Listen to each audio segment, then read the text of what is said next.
Hey everyone, it's Andy Kushner, host of The Wedding Biz. This is an episode of The Next Level in which I have a guest co-host, and together we talk about the interview of the week and suss out a few key topics and help deliver them to you in a way you can use to bring your own business to the next level. And before I introduce today's guest co-host, I want to mention last week's, if you missed it, was Michael Cerbelli, very popular guy in the industry. He is the creator of The Hot List, also a phenomenal designer and producer, planner.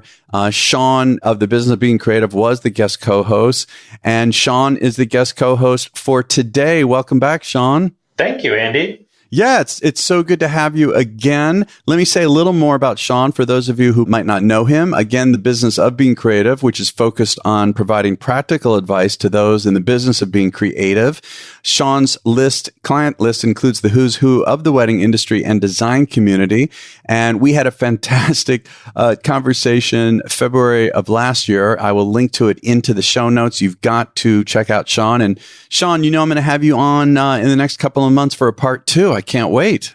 Yeah, me neither. It's going to be great. Yeah.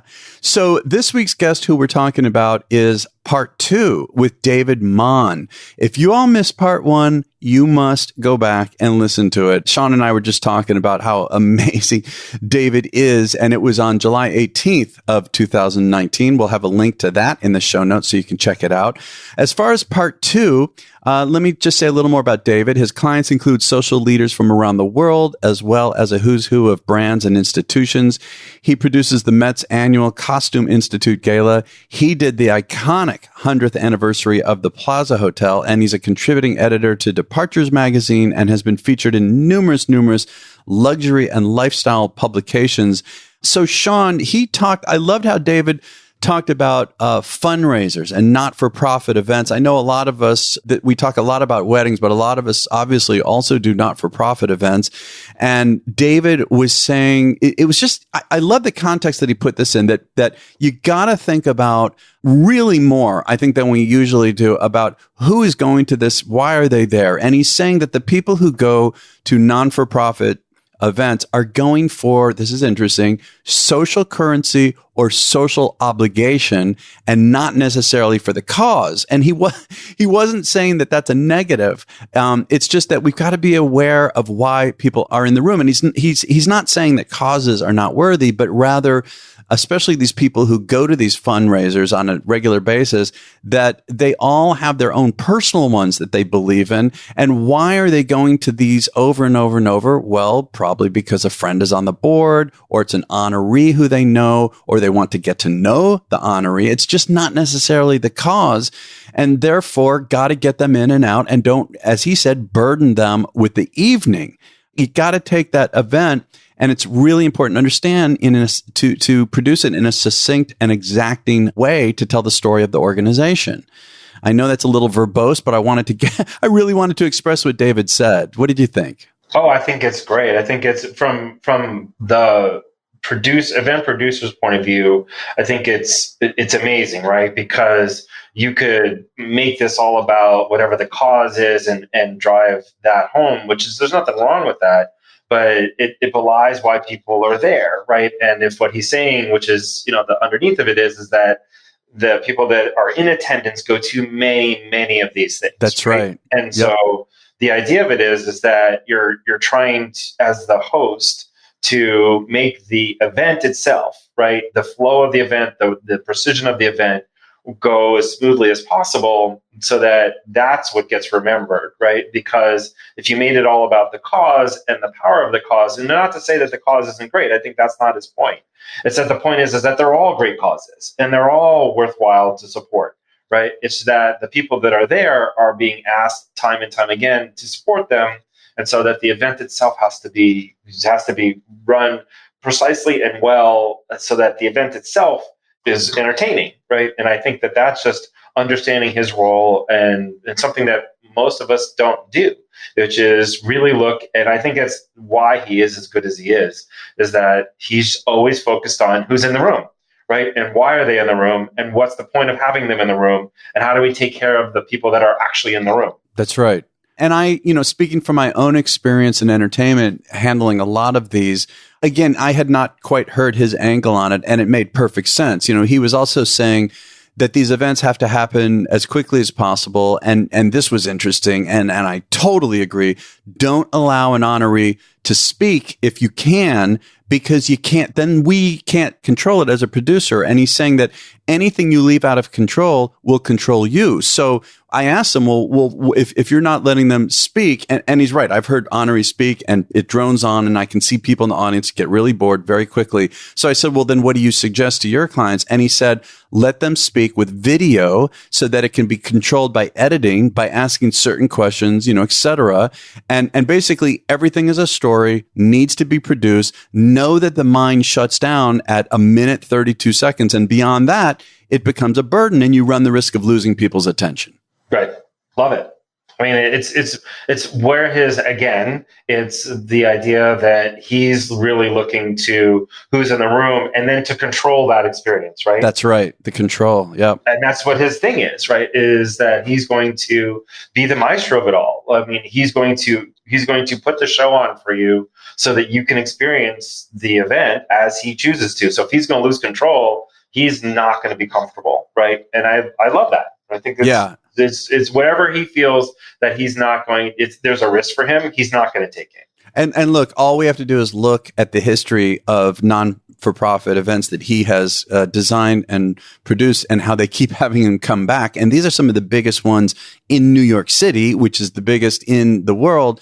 And so his way of doing this works. Now, also, we talked about how do you set up a structure in place? This is a different topic, so that the business can continue without you. Now, that's a key. It's interesting, Sean, a lot of the people I'm interviewing, some of them are getting a little bit older, relatively speaking, and people they may not have said it on the microphone, maybe beforehand. They're talking about where they see things going in the future. And that's a very important question. Can the business continue without you? Or rather, how can you set it up so that it does continue without you? And he talked about teaching the sensibilities of what you do and finding people who are educable to that and want that. And his example, though, was in fashion. He said in Europe, the fashion houses, and we know this if you think about it, right? They do a handoff with other talent that comes in. It doesn't leave its identity, but as he said, it takes on another one, though the one that was set in place was really important.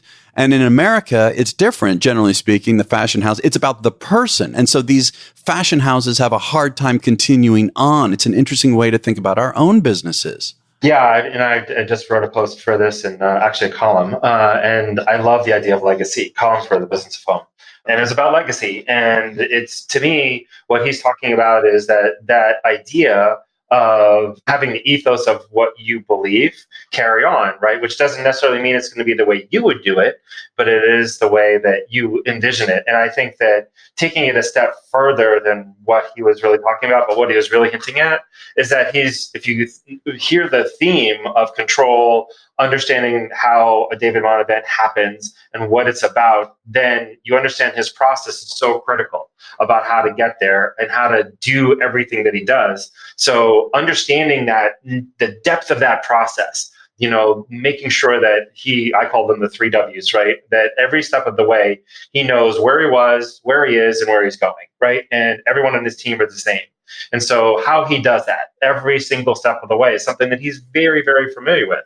And that because that way that happens is based on a characteristic, I think, of a person, right? How is it that they are about? Are they very much an emotional person? Are they very, very staid? Or where are they, right? Is that characteristic and that ability to carry through on his process is how he's going to build legacy, right? Because those are the people that he's going to say, okay, you're the one who gets it, right? Because you're the one at the granular level. What it's to make sure that I think is so powerful about what he's talking about is at the granular level, right? At the idea of how does every moment of the day happen? And are you responsible for every moment of the day? And am I going to trust you with every moment of the day? Because that's the person or people that will carry the business forward. And that's what he's talking about when it comes to legacy. And that, I think, is what he's talking about when he talks about what they do in Europe and the fashion houses and where we kind of fall down, right? It's because we're not focused as much on how things happen, right? And so he's really, really good at that. Yes. And, earlier you were mentioning, the bottom line here is structure. He's saying it's the business structure. And it's a mechanism to move forward.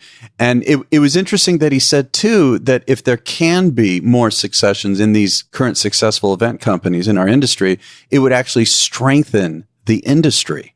Can you say more about that? I know you feel the same. Well, I do, because I think that, look, we have had some industry greats. I mean, going back from the Robert Isabels to the Philip Balloons, and like when they went, they were gone, right? So they have no legacy, right? I mean, there's no carry thing on and how that's supposed to work. And so I think that there's nothing really to build on, right? There's just an artist being a fantastic vocation, if you will, right? But the idea of creating this long-lived brand, that people will associate with and appreciate what gets done is something that we all want to have. Like, look, there's definitely some industry icons, especially in New York, that are carrying on, right? And are stronger today, with the next generation.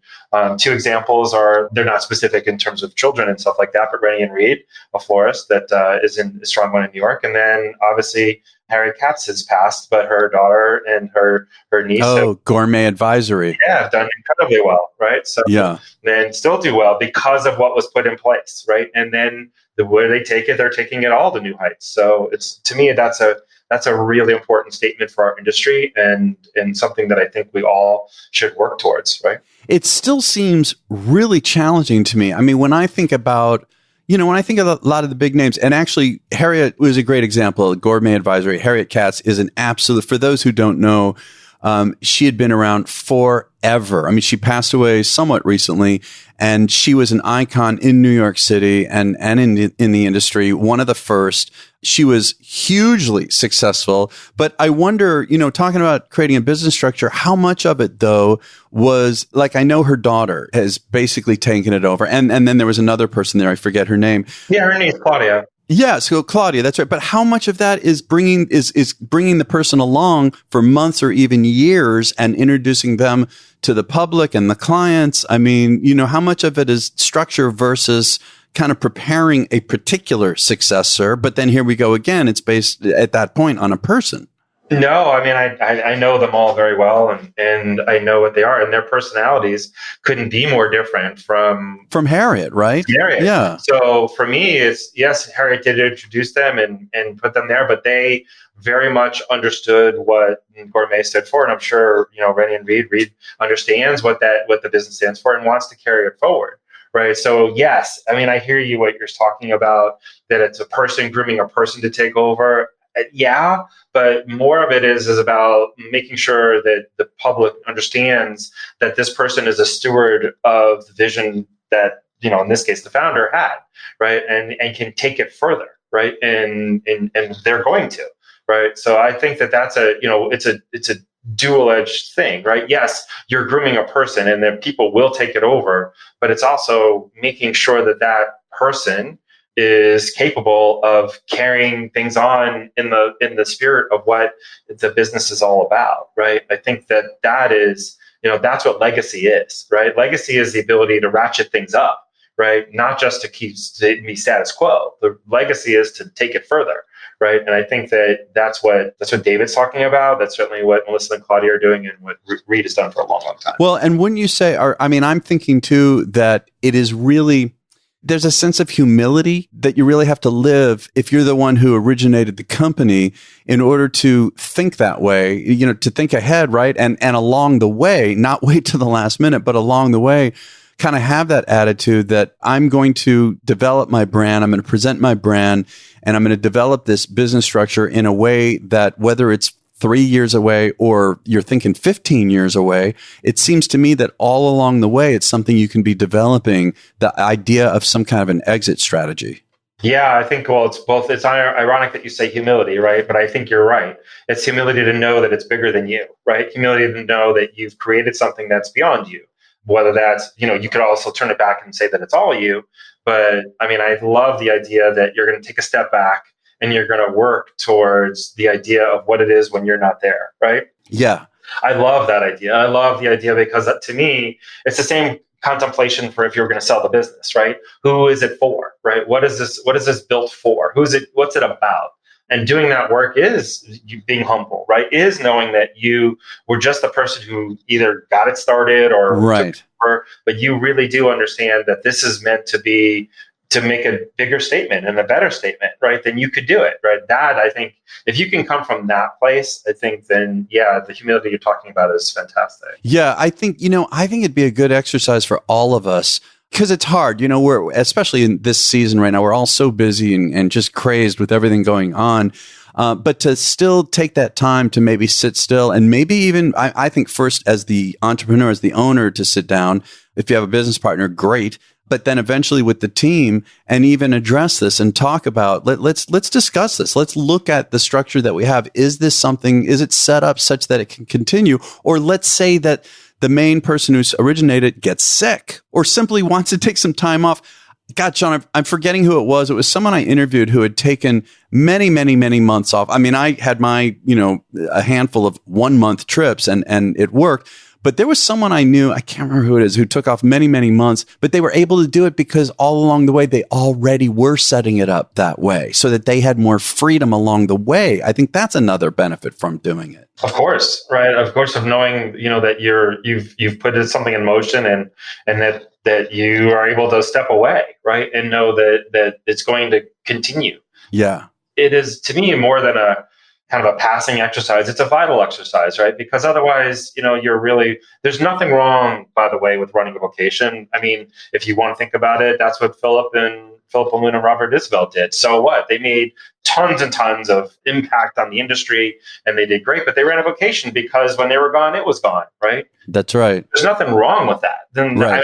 I don't want to have a judgment here. It's like, oh, you have to be, in order to be successful, you have to have a legacy. No, you don't. No, it's a personal choice. But if you make that choice for yourself and you want to build that, then you do the work, right? And even if you decide not to do it, doing the work to contemplate it is, I think, what David is talking about. And even if you decide never to do that and not put it all in place, it just makes you better. Yes, I totally agree. Well, that is all we have time for today. I want to thank everyone for listening. Be sure to check out the site of our guest co-host, Sean Lowe, which is thebusinessofbeingcreative.com. You can follow him on social media at Sean Lowe1, the numeral 1. And be sure to check out the site of our guest, David Monn, who we're speaking about. David Monn, Monn, davidmonn.com. His social media handles on Instagram are David_Monn, and on Facebook, David Monn LLC. All of this is in the show notes at theweddingbiz.com. And before we go, I want to mention, I know people are going to be so excited. Next week's is part 2 with Rebecca Grenels and Catherine Arce of the founders of Engaged Luxury Wedding Summit. Part 1 was hugely popular, and so felt the need to do part 2. And I'm so happy I got to see them in Orlando in person, and they did not disappoint. And we got into some other topics other than what was in part 1 that was really interesting. Want to thank the sponsor for today, Kushner Entertainment. Not just phenomenal, really over the top national level entertainment, but also super high touch service. So check out KushnerEntertainment.com, and we'll catch you next week on The Wedding Biz.